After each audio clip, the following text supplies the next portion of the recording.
Hello बच्चों, मैं हूं आपका अपना दोस्त एनके यादव और आप देख रहे हैं आपका अपना YouTube channel my cube.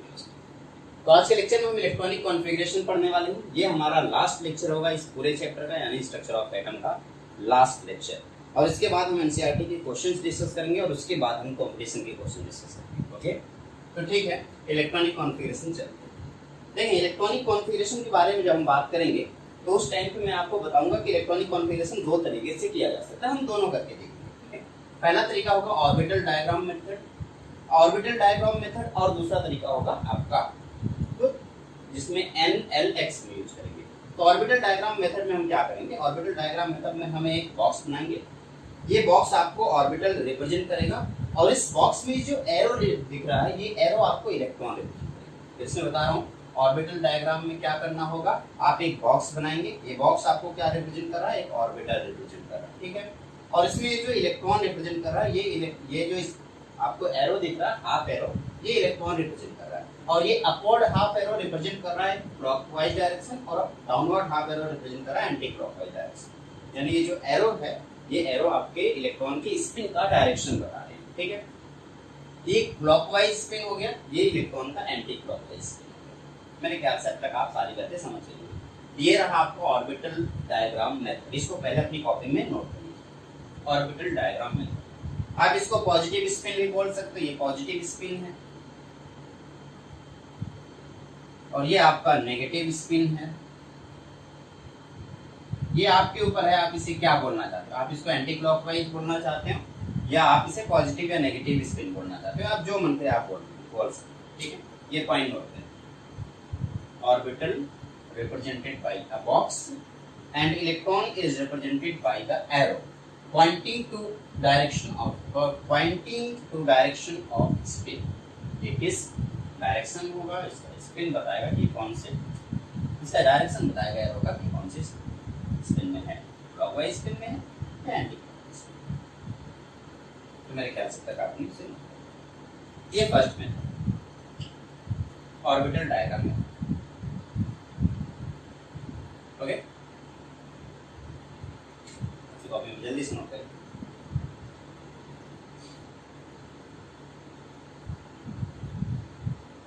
Next होगा हमारा NLX मेथड। NLX मेथड में N जैसा कि आपको पता है प्रिंसिपल क्वांटम नंबर, L जैसा कि आपको पता है azimuthal quantum number, and X number of electrons. ये आपका हो गया प्रिंसिपल क्वांटम नंबर, जिसे 1 2 3 4 5 6 7 8 ऐसे रिप्रेजेंट करते हैं। ये आपका एजीमुथल क्वांटम नंबर हो गया या सबसेल हो गया, जिसे आप SPDF से रिप्रेजेंट करते हैं। और यहाँ पे जो X दिखाई दे रहा है, ये आपका नंबर ऑफ इलेक्ट्रॉन हो गया कि उस S ऑर्बिटल में, S सबसेल में कितने इलेक्ट्रॉन हैं। 1 इलेक्ट्रॉन, 2 इलेक्ट्रॉन, 3 इलेक्ट्रॉन, 4 इलेक्ट्रॉन, जितने भी इलेक्ट्रॉन है, ये इलेक्ट्रॉन रिप्रेजेंट करेगा। Represent the number of electron present in the orbitals. आप इसको अपनी कॉपी में जल्दी से नोट करें। जैसे एक एग्जाम्पल लिख लीजिए इसे। आप इसको नोट करने के लिए आप वीडियो को 2 सेकंड पीछे ले जाके इसको नोट कर सकते हैं। उसके बाद आप लीजिए इसका एग्जांपल में जैसे 3p2 मैंने दिखा दिया। 3 का मतलब होगा थर्ड प्रिंसिपल ऑर्बिट की बात कर रहा, थर्ड प्रिंसिपल क्वांटम नंबर की बात कर रहा। अच्छा, p का मतलब हो गया, p सबसेल हो गया। यहाँ पे p क्या हो गया? आपका सबसेल हो गया। 2 कंटेन 2 इलेक्ट्रॉन, से 2 इलेक्ट्रॉन कंटेन किया हुआ है, यानी कि अगर आपको ये दिखाई दे, समझ लेना कि इस तरीके से है। ये आपका एग्जांपल हो गया 3p2, third principal quantum number, p subshell and 2 electron इसमें रखा हुआ है, ठीक है। जल्दी से अपनी कॉपी में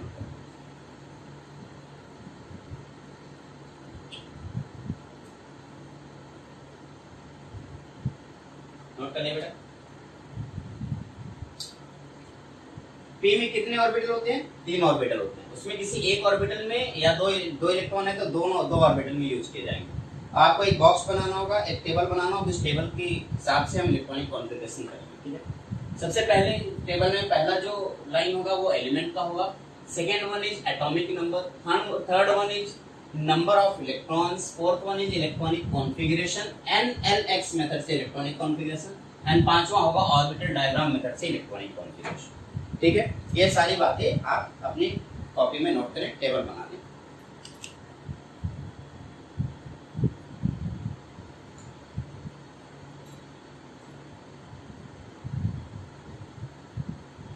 बना लिया? ओके, एक एक करके चलेंगे। सबसे पहले बात करेंगे हाइड्रोजन, ठीक है। Hydrogen, helium, lithium, beryllium, boron, सब नोट कर लीजिए। एटॉमिक नंबर आपको पता है, एटॉमिक नंबर आपको पता है, आप इसको पूरा नियॉन तक लेके चले जाइए, पूरा एकदम नीचे नियॉन तक एक टेबल बना के लेके चले जाइए। Hydrogen, helium, lithium, beryllium, boron, carbon, nitrogen, oxygen, neon, ठीक है। तब हाइड्रोजन का एटॉमिक नंबर सबको पता है कितना होता है 1। नंबर ऑफ इलेक्ट्रॉन कितना हो गया 1। अब नंबर ऑफ इलेक्ट्रॉन 1 हो गया तो इलेक्ट्रॉनिक कॉन्फ़िगरेशन फर्स्ट सेल में जाएगा, फर्स्ट सेल यानी कि 1, और फर्स्ट सेल में सबसे पहले किस में इलेक्ट्रॉन फिल करेंगे, s में, फर्स्ट s में, यानी कि 1s1। अब जब इसको ऑर्बिटल डायग्राम में रिप्रेजेंट करना होगा तो क्या करेंगे, एक बॉक्स बनाएंगे, फर्स्ट सेल का s का एक बॉक्स बना दिया, सिंगल बॉक्स होता है, सिंगल ऑर्बिटल होता है इसमें, एक सिंगल बॉक्स, और इसमें एक इलेक्ट्रॉन मैंने ऐसे रिप्रेजेंट कर दिया, ये देखो, ये एक इलेक्ट्रॉन मैंने ऐसे रिप्रेजेंट कर दिया। इसी तरीके से हीलियम की बात करेंगे तो हीलियम में कितने हो गए, एटॉमिक नंबर 2 है, इलेक्ट्रॉन कितना हो गया 2 हो गया, इलेक्ट्रॉनिक कॉन्फ़िगरेशन कितना हो गया। अब s में 2 इलेक्ट्रॉन फिल किए जा सकते हैं, क्योंकि एक ऑर्बिटल में 2 इलेक्ट्रॉन मैक्सिमम फिल किए जा सकते हैं, तो 2 इलेक्ट्रॉन फिल किए जा सकते हैं, तो s में भी हमने 2 इलेक्ट्रॉन फिल कर दिया, तो 1s1 1s2। अच्छा 1s2 में 2 इलेक्ट्रॉन जो आपको दिखाई दे रहे हैं, एक इलेक्ट्रॉन अपोजिट, एक क्लॉकवाइज डायरेक्शन में दिख रहा होगा, एक एंटी क्लॉकवाइज डायरेक्शन में दिख रहा होगा, ऐसे आपको थोड़ा सा दिखाई नहीं दे रहा होगा इसलिए मैंने बना दिया। जबकि अगर मैं हाइड्रोजन की बात करता था, हाइड्रोजन में सिर्फ एक ही इलेक्ट्रॉन ऐसे दिखाई दे रहा था। ओके, इसी तरीके से हम लिथियम की बात करेंगे। आप बताइए लिथियम में क्या है, टोटल नंबर ऑफ इलेक्ट्रॉन कितने होंगे 3, और नंबर ऑफ इलेक्ट्रॉन 3 होंगे। तो अब s में जरा देखें, 1s में 2 इलेक्ट्रॉन मैक्सिमम भरे जा सकते हैं, जो कि मैंने भर दिए, 2 इलेक्ट्रॉन से ज्यादा नहीं भर सकते। तीसरा इलेक्ट्रॉन जब आएगा वो कहाँ जाएगा, मैंने 1s में 2 इलेक्ट्रॉन भर दी, अब जो तीसरा इलेक्ट्रॉन आएगा वो कहाँ जाएगा, ऑब्वियसली 2s में जाएगा, तीसरा इलेक्ट्रॉन 2s में जाएगा। क्यों, क्योंकि ये वाला कंप्लीट हो गया। अब सेकंड सेल स्टार्ट होने लगेगा, सेकंड सेल में पहला ऑर्बिटल सब ऑर्बिट कौन सा का s होगा, तो सेकंड सेल का पहला सब ऑर्बिट s, और उसमें एक ब्लॉक बनेगा और उसमें एक ही इलेक्ट्रॉन जाएगा, ठीक। इसी तरीके से बेरिलियम की बात करेंगे, टोटल नंबर एटॉमिक नंबर कितना होगा 4, और एटॉमिक नंबर 4 होगा तो नंबर ऑफ इलेक्ट्रॉन कितने होंगे 4, और जब नंबर ऑफ इलेक्ट्रॉन 4 हो जाएंगे एटॉमिक नंबर 4 हो जाएगा। अब आप समझ सकते हैं 2s में एक इलेक्ट्रॉन अभी और भरा जा सकता है, तो 1s2 2s2, देखें 1s2 2s2, एक एक इलेक्ट्रॉन, दो इलेक्ट्रॉन दोनों में भर दिया, इसमें भी 2 इलेक्ट्रॉन हो गया और इसमें भी आपको 2 इलेक्ट्रॉन दिखाई देने लगा, ठीक है, 1s2 2s2। अब आप ये भी समझ चुके होंगे कि बोरॉन की जब बात करेंगे तो 2s फुल हो चुका है, 2s फुल हो चुका है तो कौन सा अगला कौन सा ऑर्बिटल स्टार्ट होगा, 2s के बाद कौन आता है 2p, तो 2s के बाद स्टार्ट हो गया 2p। यहाँ 5 इलेक्ट्रॉन है, 5 atomic number, 5 electron, 1s2 2s2। अब 2p में 3 होते हैं, 3 ऑर्बिटल होते हैं, कौन कौन से, px py एंड pz।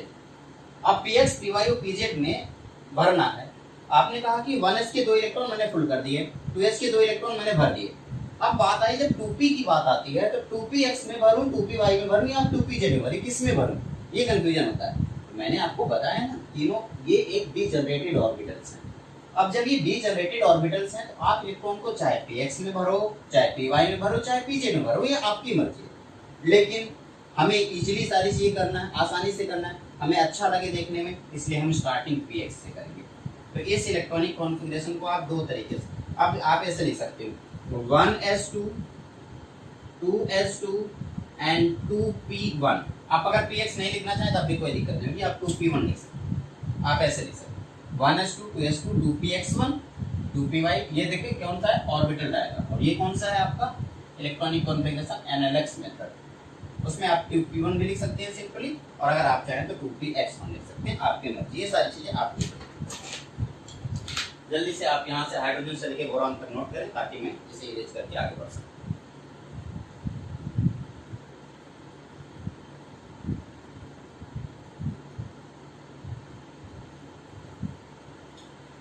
चलिए मैं उम्मीद कर रहा हूँ अब तक आपने इसे नोट कर लिया। अब बोरॉन, आप लोगों ने बोरॉन को भी बहुत ही अच्छे तरीके से देख लिया। बोरॉन में हमने क्या किया है, एक 1s फुल हो चुका है, 2s फुल हो चुका है, अब 2p में, p में 6 इलेक्ट्रॉन मैक्सिमम हो सकते हैं, जबकि एक ही इलेक्ट्रॉन है, मैंने px में डाल दिया, एक ही इलेक्ट्रॉन मैंने किस में डाल दिया px में। अब आपकी मर्जी, आप चाहे px में डालो, चाहे py में डालो, चाहे pz में डालो, लेकिन हम स्टार्ट px py और pz से ही करेंगे।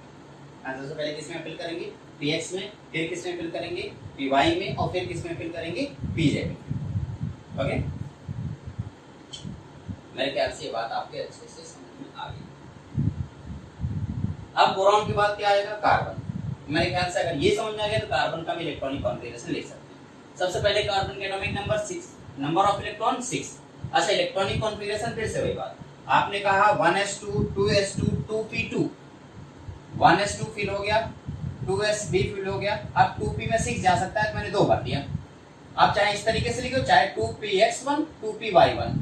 क्यों 2px1 2py1? क्योंकि 2px में आपने एक इलेक्ट्रॉन भरा है, 2py में आपने एक इलेक्ट्रॉन भरा है। इसमें तो 2 इलेक्ट्रॉन है, इसमें भी कितने इलेक्ट्रॉन है? 2 इलेक्ट्रॉन है। आपने एक इलेक्ट्रॉन इसमें भर दिया, एक इलेक्ट्रॉन इसमें भर दिया, ठीक है। तो आप चाहे इस तरीके से लिखें, चाहे इस तरीके से लिखें, आपकी मर्जी। अभी आप p में कितने इलेक्ट्रॉन हो सकते हैं? 6 इलेक्ट्रॉन जा सकते हैं। अभी तो हमने 2 ही इलेक्ट्रॉन भरा, यानी कि अगर मैं नाइट्रोजन को भरने की कोशिश करूं तब भी आप लोगों को कोई दिक्कत नहीं होगी, आप नाइट्रोजन भी बड़े आराम से फिल कर सकते हैं। नाइट्रोजन का एटॉमिक नंबर सबको याद है, कितना होता है? 7। अगर नंबर एटॉमिक नंबर 7 है तो नंबर ऑफ इलेक्ट्रॉन कितने हो जाएंगे? 7। इलेक्ट्रॉनिक कॉन्फ़िगरेशन, अब देखो यहाँ पे 2p2 है ना, ये 6 हो सकता है मैक्सिमम, तो 2p3 भर सकते हैं, 2p3 से आप भर सकते हैं। आप ऐसे लिख सकते हैं, आप चाहे ऐसे लिखने की कोशिश करें, चाहे ऐसे लिखते हैं, चाहे आप ऐसे लिखने की कोशिश करें, आप ऐसे लिख दीजिए 1s2 2s2 2p3, आप चाहे ऐसे लिख सकते हैं, आप चाहे ऐसे लिख दीजिए, चाहे ऐसे। और जब आप ऑर्बिटल डायग्राम बना लेंगे तो आपको दिखाना पड़ेगा ऑर्बिटल में इसमें 2 इलेक्ट्रॉन है, इसमें 2 इलेक्ट्रॉन है, px में 1, py में 1, pz में 1, इसलिए टोटल p में 3 इलेक्ट्रॉन। अब 3 इलेक्ट्रॉन आपने फिल कर दिया ऐसे। हुन रूल यूज हो रहा है भाई यहाँ पे, आप ऐसे नहीं कर सकते आप इलेक्ट्रॉन को यहाँ फिल कर दे, नहीं, आपको ऐसे आगे बढ़ना पड़ेगा।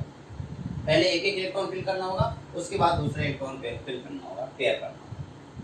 ये आपका नाइट्रोजन का इलेक्ट्रॉनिक कॉन्फ़िगरेशन हो गया। आप ध्यान देंगे तो नाइट्रोजन में आपको सिमेट्रिकल इलेक्ट्रॉनिक कॉन्फ़िगरेशन दिखाई दे रहा है, इसलिए नाइट्रोजन की इलेक्ट्रॉनिक कॉन्फ़िगरेशन ज्यादा स्टेबल होगा बाकी सबसे, क्योंकि इसमें क्या है? सिमेट्रिकल इलेक्ट्रॉनिक कॉन्फ़िगरेशन दिखाई दे रहा है। नाइट्रोजन के बाद आप क्या कर सकते हैं? ऑक्सीजन का इलेक्ट्रॉनिक कॉन्फ़िगरेशन। उसके लिए आपको ऑक्सीजन का एटॉमिक नंबर पता होना चाहिए। कितना होता है ऑक्सीजन का एटॉमिक नंबर? 8।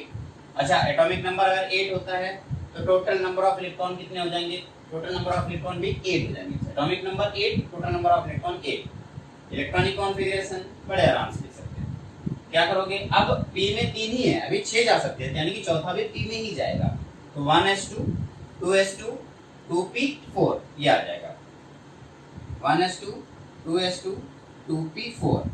और इसी तरीके से आप बाकी सबके भी देख लेंगे। फ्लोरीन का एटॉमिक नंबर 9 और नंबर ऑफ इलेक्ट्रॉन 9, यानी कि 1s2 2s2 2p5, इसका 1s2 2s2 2p6। आपकी मर्जी है, चाहे आप px ऐसे लिखने की कोशिश करें, चाहे आप इसको एक्सपेंड करके लिखने की कोशिश करें, चाहे आप इसे सिंपली जैसे मैंने लिखा नीचे आप ऐसे लिख सकते हैं, आपकी मर्जी। अब जरा देखें, 3 इलेक्ट्रॉन फिल हो गया तो चौथा इलेक्ट्रॉन कहाँ शुरुआत होगा? एक इलेक्ट्रॉन यहाँ पे था, एक इलेक्ट्रॉन यहाँ पे था, एक इलेक्ट्रॉन यहाँ इसमें, तो अगला इलेक्ट्रॉन यहाँ पे आएगा।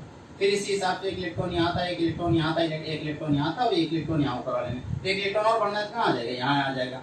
उसी तरीके से एक इलेक्ट्रॉन यहाँ था, एक इलेक्ट्रॉन यहाँ, एक इलेक्ट्रॉन यहाँ, एक ऐसे ऊपर वाले में था, एक इलेक्ट्रॉन आपने और बढ़ दिया ऐसे।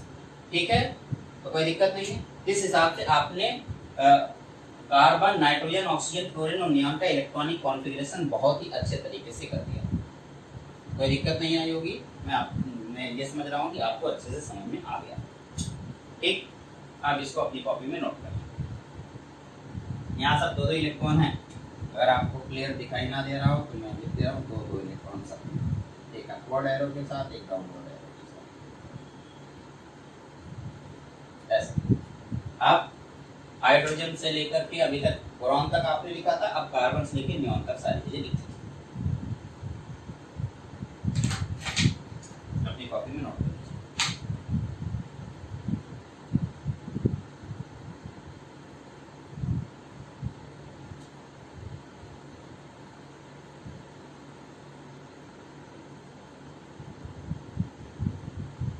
चलिए, मैं उम्मीद करूंगा अब तक आपने नोट कर लिया होगा।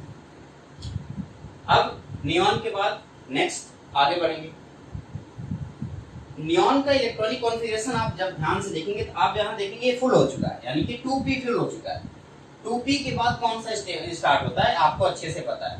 इलेक्ट्रॉनिक कॉन्फ़िगरेशन में 2p के बाद क्या स्टार्ट होता है? मैंने एक लाइन लिखवाई थी, पूरा एक ट्रायंगुलर रोल बनवाया था, याद कीजिए। उस ट्रायंगुलर रोल में मैंने आपको सारी बातें एक तरफ से लिख के दिखा दी थी। कि 1s के बाद 2s, 2s के बाद 2p, 2p के बाद 3s, 3s के बाद 3p, ये सारी चीजें मैंने एज इट इज लिखवा दी। तो मेरे ख्याल से आपको ये बात याद होगी वहां पे, और नहीं याद है तो वहां पे जाके देख लें। ये वाला मैंने पूरा पोर्शन बनवाया था ट्रायंगुलर रूल में, बहुत ही सिंपल तरीके से। इसके बाद 2p के बाद क्या स्टार्ट होगा 3s, और 3s के बाद क्या स्टार्ट होगा 3p, 3p के बाद क्या आएगा 4s। इस हिसाब से सारी चीजों को आगे बढ़ाएं, ठीक है। चलिए स्टार्ट करते हैं। सोडियम के बाद इसके बाद क्या आ जाएगा, नियॉन के बाद क्या आएगा sodium, magnesium, aluminium, silicon, phosphorus, sulphur and chlorine. अब एक बात याद रखें, मैंने आपको सिर्फ नियॉन तक बनाने के बोला था। नियॉन के बाद जब आप टेबल बनाएंगे तो एक एक्स्ट्रा कॉलम आ जाएगा। कौन सा कॉलम है ये condensed form of electronic configuration, तीसरा इलेक्ट्रॉनिक कॉन्फ़िगरेशन आ जाएगा। 3 टाइप के इलेक्ट्रॉनिक कॉन्फ़िगरेशन होंगे, पहला एनालिसिस मेथड, दूसरा ऑर्बिटल डायग्राम मेथड एंड तीसरा condensed form of electronic configuration. आइए देखते हैं कंडेंस्ड फॉर्म में कैसे करना है। आप सब नियॉन का इलेक्ट्रॉनिक कॉन्फ़िगरेशन आपको पता है। अब आपको क्या करना होगा, आप एक इलेक्ट्रॉन एक्स्ट्रा, भाई देखिए सोडियम में एक इलेक्ट्रॉन एक्स्ट्रा हो गया। अब जब एक इलेक्ट्रॉन एक्स्ट्रा हो गया तो 10 + 1 हो गया, यानी कि नियॉन तो है ये प्लस एक इलेक्ट्रॉन एक्स्ट्रा हो गया। तो जब नियॉन के बाद एक इलेक्ट्रॉन एक्स्ट्रा हो जाएगा तो आप इसको कैसे लिखेंगे, आप कहेंगे 1s2, 2s2, 2p6 and 3s1। तो यहां से लेके जरा यहां तक की ये कॉन्फ़िगरेशन देखिए, क्या सेम है या नहीं, ये सेम है या नहीं, हाँ बिल्कुल सेम है। अगर आपने इस इलेक्ट्रॉनिक कॉन्फ़िगरेशन को देखा कि ये सेम है, देखें ये इलेक्ट्रॉन अगर हम देखेंगे तो यहाँ तक सेम होगा और इतना ये एक्स्ट्रा होगा, इतना एक्स्ट्रा हो जाएगा, इतना एक्स्ट्रा हो जाएगा। तो मैं इसीलिए इसकी जगह पे नियॉन लिख दूंगा, नियॉन और आगे 3s1 लिख दूंगा। तो ये पोर्शन देखिए यहाँ से लेके ये जो पोर्शन दिख रहा है ये सब सेम है, ये सेम। तो इसकी जगह पे मैं 3s1 से 3s1 आगे लिख दिया, आगे नियॉन लिख दिया। नियॉन लिखने का मतलब 1s2, 2s2, 2p6 लिख दिया, ठीक है। अगर नियॉन लिख दिया, नियॉन को समझ में आ गया तो आगे की सारी चीजें समझ में आ जाएंगी। इसी तरीके से मैग्नीशियम, मैग्नीशियम में क्या हो जाएगा, नियॉन में आपने देखा कि ये इतना वाला इलाका, ये जो इतना सॉरी पोर्शन ये सेम है 1s2, 2s2, 2p6, बस एक्स्ट्रा कितना है 3s1 और यहाँ पे एक्स्ट्रा क्या है 3s2। तो ये इतना पोर्शन सेम है, यानी कि नियॉन, नियॉन आगे क्या लिख दिया 3s2, नियॉन 3s1। हाँ याद रखिए ये नोबल गैस इलेक्ट्रॉनिक कॉन्फ़िगरेशन के साथ ही सिर्फ होगा, सिर्फ और सिर्फ नोबल गैस इलेक्ट्रॉनिक कॉन्फ़िगरेशन, उसके अलावा कुछ नहीं। तो नियॉन एक टाइप का नोबल गैस इलेक्ट्रॉनिक कॉन्फ़िगरेशन है, इसलिए मैंने नियॉन का यूज किया, नियॉन 3s2। अब आप में से कोई मुझे बताए कि आगे क्या करना होगा, आगे आप सब लोग बता सकते हो, ठीक है, फटाफट जल्दी से बताएं, मैं देख रहा हूँ। ओके फटाफट फटाफट बताते जाओ। बिल्कुल सही बताया, जो भी बताया आपने सही बताया। कैसे आगे आप लोग जब कहेंगे कि नियॉन के बाद 13 इलेक्ट्रॉन की बात करेंगे तो सर ये सब यहाँ से यहाँ तक 2p6 तक देखो सेम, 2p6 सेम आने के बाद आगे 3s2, 3p1, 3s2, 3p1, यानी कि यहाँ तक आपने नियॉन लिख दिया, उसके बाद 3s2, 3p1। फिर जब आप आगे करेंगे तो आप देखेंगे यहाँ से लेके यहाँ तक सारी बातें सेम है, नियॉन, उसके 3s2, 3p2, 3s2, 3p2, अब p में 6 हो सकता है तो 3s2, 3p3, 3s2, 3p4, 3s2, 3p5, ऐसा किया जा सकता है। तो आप 1 से लेकर के यानी कि 11 से लेकर के 17 तक पहुंचिए। Sodium, magnesium, aluminium, silicon, phosphorus, sulphur, chlorine, 11, 12, 13, 14, 15, 16, 17 इनका ये इलेक्ट्रॉनिक कॉन्फ़िगरेशन। अगर आप ऑर्बिटल डायग्राम बनाना चाहें तो आप ये बना सकते हैं, ऐसे सब कुछ लिख दीजिए, 3s2 हो गया, अब यहाँ पे 3s2 कर दीजिए, ये ऊपर तो कॉपी कर दीजिए और यहाँ पे ऐसे 3s2 कर दीजिए, ये 3s2 हो गया। अब यहाँ से ये सारी चीजें कॉपी हो जाएंगी, 2 चीजें बढ़ जाएंगी, कौन कौन सी, ये 3s हो गया, 3s में 2 इलेक्ट्रॉन आ जाएगा और उसके बाद आएगा 3p के 3 में से 1 इलेक्ट्रॉन आ जाएगा। फिर ये सारी चीजें कॉपी हो जाएंगी, फिर 3s में 2 इलेक्ट्रॉन आ जाएगा, 3p में कितने इलेक्ट्रॉन आ जाएंगे, 2 इलेक्ट्रॉन आ जाएंगे। फिर इसी तरीके से ये कॉपी हो जाएगा और 3p में इस बार कितने इलेक्ट्रॉन आ जाएंगे, 3 इलेक्ट्रॉन आ जाएंगे। इसी तरीके से ये कॉपी हो जाएगा और 3s में इस बार कितने, सॉरी 3p में 1, 2, 3 और 4 इलेक्ट्रॉन आ जाएंगे, देखो 3p4 है। इसी तरीके से ये कॉपी हो जाएगा और इस बार 3p में कितने इलेक्ट्रॉन आएंगे, 5 इलेक्ट्रॉन, 1, 2, 3, 4 एंड 5। ये देखो ये बाकी पोर्शन कॉपी हो जाएगा ऊपर से, ये इतना पोर्शन कॉपी हो जाएगा, पहला वाला सब जगह कॉपी कर सकते हैं। ये ऑर्बिटल डायग्राम। तो कितने टाइप के हमने इलेक्ट्रॉनिक कॉन्फ़िगरेशन देख लिया, एनालिसिस मेथड देख लिया, ऑर्बिटल डायग्राम मेथड देख लिया और सारा सबसे आखिरी में कंडेंस मेथड यूज किया। अगर आप 11th 12th में आप ये दोनों यूज कर सकते हैं, लेकिन अगर आप 11th 12th के अलावा आगे बढ़ चुके हैं तो आप इसका कंडेंस फॉर्म यूज करें, ये ज़्यादा बेटर फॉर्म। ठीक है, अपनी कॉपी में सारी चीजों को नोट कर लीजिए। अब आगे बढ़ेंगे।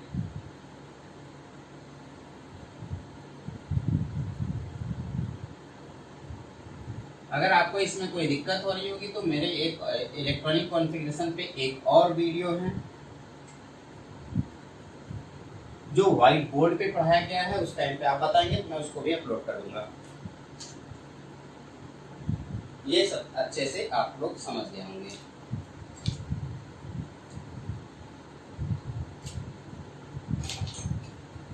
तो इसी तरीके से अगर मैं 17 के बाद 18 की बात करूं यानी आर्गन की बात करूं तो आप आर्गन को भी बड़े आराम से समझ पाएंगे और बोलेंगे कि आर्गन भी एक टाइप का इलेक्ट्रॉनिक कॉन्फ़िगरेशन है। कैसा होगा? 18 तो 1s2 2s2 2p6 3s2 3p6 full हो गया। 3p भी फुल हो गया क्योंकि 3p में कितने हो सकते हैं?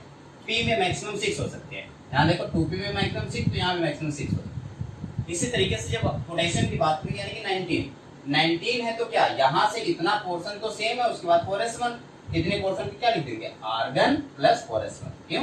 क्योंकि ये जो आर्गन है वो 1s2 2s2 2p6 3s2 3p6 को रिप्रेजेंट कर रहा है। ये आपका आर्गन का इलेक्ट्रॉनिक कॉन्फ़िगरेशन हो गया। ठीक है, किसी भी चीज की जब इलेक्ट्रॉनिक कॉन्फ़िगरेशन करेंगे तो वो 3 रूल को फॉलो करें। कौन कौन से? अबाउ प्रिंसिपल को, पॉलिश एक्सक्लूजन प्रिंसिपल को और हुन्स रूल को फॉलो करना है। इन तीनों रूल को जब तक कोई भी आप रूल इन तीनों रूल को जब तक फॉलो नहीं करेंगे आपका इलेक्ट्रॉनिक कॉन्फ़िगरेशन गलत हो जाएगा।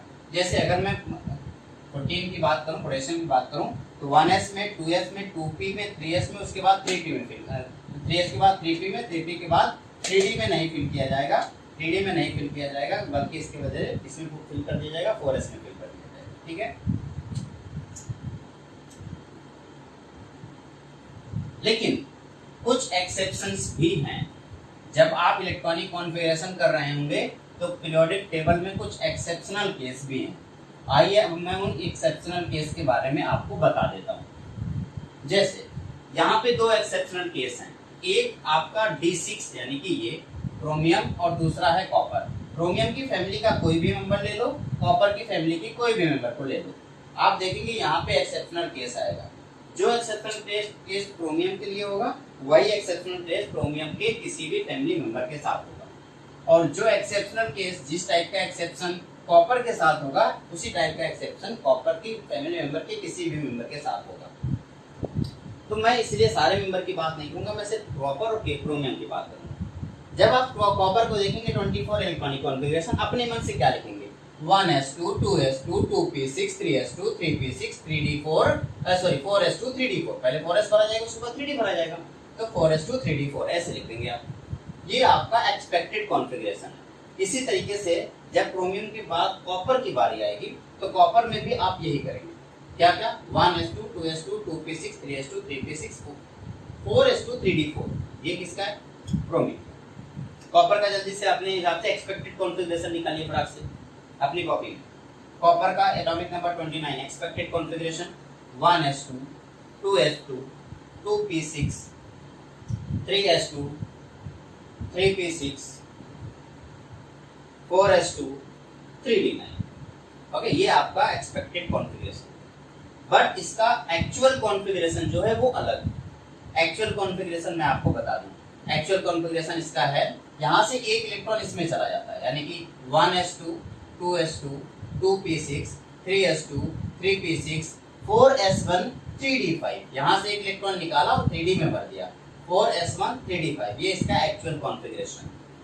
इसी तरीके से कॉपर का भी एक्चुअल कॉन्फ़िगरेशन, यहाँ से एक इलेक्ट्रॉन निकाल के इसमें भर देते हैं 1s2 2s2 2p6 3s2 3p6 4s1 3d10। अब आपके दिमाग में आएगा आखिर ये बात ऐसी क्यों, यानी कि कॉपर का इलेक्ट्रॉनिक कॉन्फ़िगरेशन ये क्यों हुआ या क्रोमियम का electronic configuration actual electronic configuration ये क्यों हुआ। आखिर ये इलेक्ट्रॉनिक कॉन्फ़िगरेशन जो एक्सपेक्ट किया था ये गलत क्यों हुआ। आइए इसके बारे में मैं आपको बता देता हूँ कि आखिर ऐसा क्यों। ठीक है, आप पहले ये कॉन्फ़िगरेशन नोट कर लेंगे फिर मैं बता दूंगा कि क्यों। एक्चुअली में शायद आप भूल गए, मैंने आपको बताया था ये सारे रूल को फॉलो करता है। सारे रूल में एक रूल और भी है जिसमें हम सिमेट्री का रूल देखते हैं कि अगर कोई ऑर्बिटल सिमेट्रिकल है तो वो ज्यादा स्टेबल होगा, यानी कि हाफ फील्ड या फुल फील्ड है तो वो ज्यादा स्टेबल होगा बाकी के कंपेयर। तो हम अगर इन इलेक्ट्रॉनिक कॉन्फ़िगरेशन की बात करते हैं तो ये ना तो हाफ फील्ड है ना ही फुल फील्ड है। जबकि ये हाफ फील्ड हो जाता है तो ये मोर स्टेबल हो जाएगा, है ना। ये हाफ फील्ड हो जाता है तो क्या हो जाएगा, मोर स्टेबल हो जाएगा। आप सोचेंगे कैसे, एक बार फिर ऑर्बिटल ब्लॉक डायग्राम बना के दिखा दो तो ज्यादा सही रहेगा, ऐसा सोच रहे हो क्या? तो आइए मैं आपका इसका ऑर्बिटल ब्लॉक डायग्राम बना के दिखा देता हूँ। ठीक,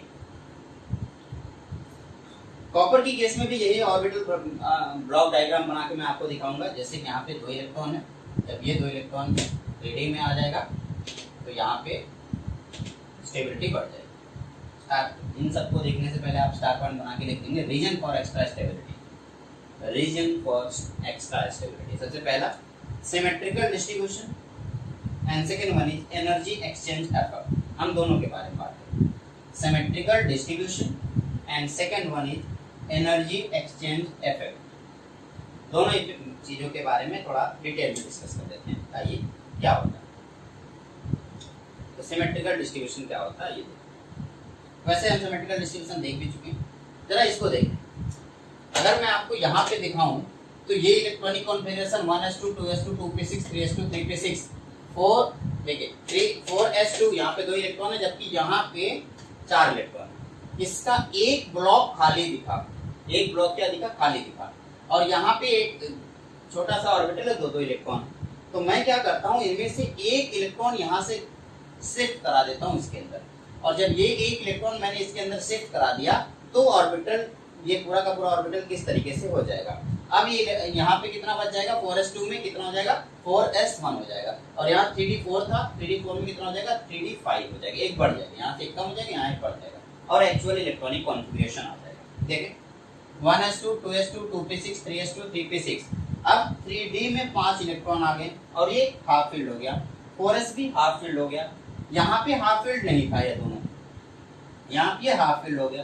तो सिमेट्रिकल जो कॉन्फ़िगरेशन होता है वो ज्यादा स्टेबल होता है एज कंपेयर टू अनसिमेट्रिकल। यहाँ पे सिमेट्रिकल ज्यादा स्टेबल हो गया। मोर स्टेबल होने की वजह से, इसकी स्टेबिलिटी ज्यादा होने की वजह से ये एक्चुअल कॉन्फ़िगरेशन हो गया और ये फेल हो गया। अपनी कॉपी में जल्दी से इसको नोट करें। ये ऑर्बिटल ब्लॉक डायग्राम बना के मैंने आपको दिखा दिया सिमेट्रिकल मेथड।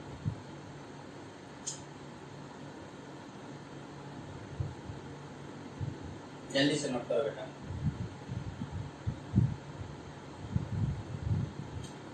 थ्री की जो आपकी स्टेबिलिटी दिख रही, क्यों स्टेबल दिख रहा है, क्योंकि उसका हाफ फील्ड हो गया।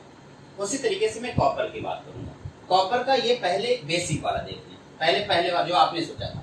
आपने कहा कि 3d में यहाँ पे 9 इलेक्ट्रॉन है, लेकिन अगर मैं 4s से 1 इलेक्ट्रॉन इसके अंदर डाल दूं तो 3d का क्या हो जाएगा, 10 इलेक्ट्रॉन हो जाएगा। और 3d का जब 10 इलेक्ट्रॉन हो जाएगा तो 3d फुल फील्ड और ये half filled. Half filled and full filled electrons are more stable.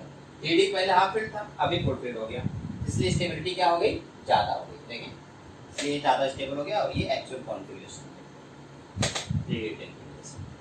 हमने क्या किया, हमने स्टेबिलिटी बढ़ाया। स्टेबिलिटी क्या होती है, half filled and full filled stable, orbitals are more stable. यहाँ पे ये हाफ फील्ड नहीं था, ये फुल फील्ड था, लेकिन छोटा ऑर्बिटल है, तो छोटे ऑर्बिटल की स्टेबिलिटी और बड़े ऑर्बिटल की स्टेबिलिटी में हमेशा हम बड़े ऑर्बिटल की स्टेबिलिटी देखते हैं। तो बड़े ऑर्बिटल की स्टेबिलिटी ज्यादा होगी तो पूरे ऑर्बिटल की स्टेबिलिटी ज्यादा हो जाएगी। तो बड़ा ऑर्बिटल 3 है, तो इसको स्टेबल करना होगा। कैसे स्टेबल करेंगे, यहाँ से 1 इलेक्ट्रॉन इसमें डाल देंगे, ये भी स्टेबल, यहाँ पे ये भी स्टेबल। ठीक है, ये आपका कॉपर का इलेक्ट्रॉनिक कॉन्फ़िगरेशन। ये प्रीवियस वाला है एक्सपेक्टेड और ये आपका एक्चुअल, ये आपका गलत हो जाता है। अब दूसरा रीजन है एनर्जी एक्सचेंज। अब सेकंड रीजन के बारे में बात करेंगे, यानी एनर्जी एक्सचेंज के बारे में बात करेंगे। आइए चेक करते हैं एनर्जी एक्सचेंज क्या होगा।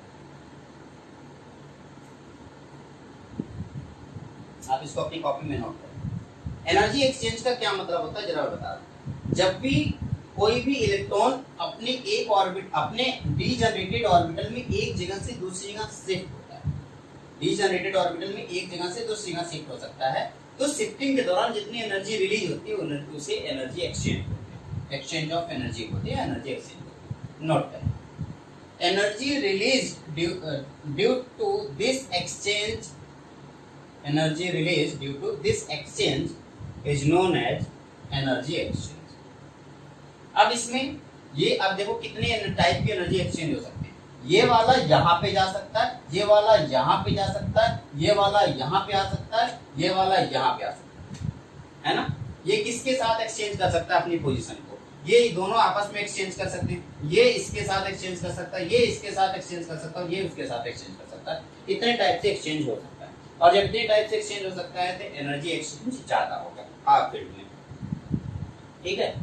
तो जिसमें जितना ज्यादा एनर्जी एक्सचेंज होगा, यानी एक्सचेंज करने का तरीका जितना ज्यादा होगा, वो उतना ही ज्यादा स्टेबल होगा। तो आइए इन दोनों में हम एक बार चेक कर लेते हैं, ठीक है। सबसे पहले मैं इसमें बात करता हूँ 1 2 3 4 वाले में। 4 वाले में जब मैं बात करूंगा तो पहले देखिए फर्स्ट इलेक्ट्रॉन के लिए एनर्जी का एक्सचेंज मेथड कितना होगा, फर्स्ट इलेक्ट्रॉन का 3 एक्सचेंज होगा, ये इसके साथ कर सकता है, इसके साथ कर सकता है, इसके साथ कर सकता है। पहले इलेक्ट्रॉन के लिए 3 एक्सचेंज हुआ। दूसरे इलेक्ट्रॉन के लिए कितने एक्सचेंज हो सकते हैं, ये इसके साथ कर सकता है और इसके साथ कर सकता है, यानी दूसरे इलेक्ट्रॉन के लिए 2 एक्सचेंज हो सकते हैं। अब तीसरे इलेक्ट्रॉन की बात करते हैं, तीसरा इलेक्ट्रॉन किसके साथ, सिर्फ इसके साथ एक्सचेंज कर सकता है, तो तीसरे इलेक्ट्रॉन का कितना एक्सचेंज हो गया, सिंगल एक्सचेंज हो गया। टोटल एक्सचेंज कितना हो गया 3 + 2 + 1, 3 + 2 + 1 यानी कि 6 एक्सचेंज हुआ। लेकिन यहाँ पे बात करेंगे 3d4 में था ये, 3d4 में कितने एक्सचेंज हुए, 6 एक्सचेंज हुए। अब 3d5 में एक्सचेंज की बात करते हैं। अब आप ये देखिए, ये पहला इलेक्ट्रॉन कितनी जगह पे एक्सचेंज कर सकता है, 1 2 3 4, ये इसके साथ कर सकता है, इसके साथ और इसके साथ।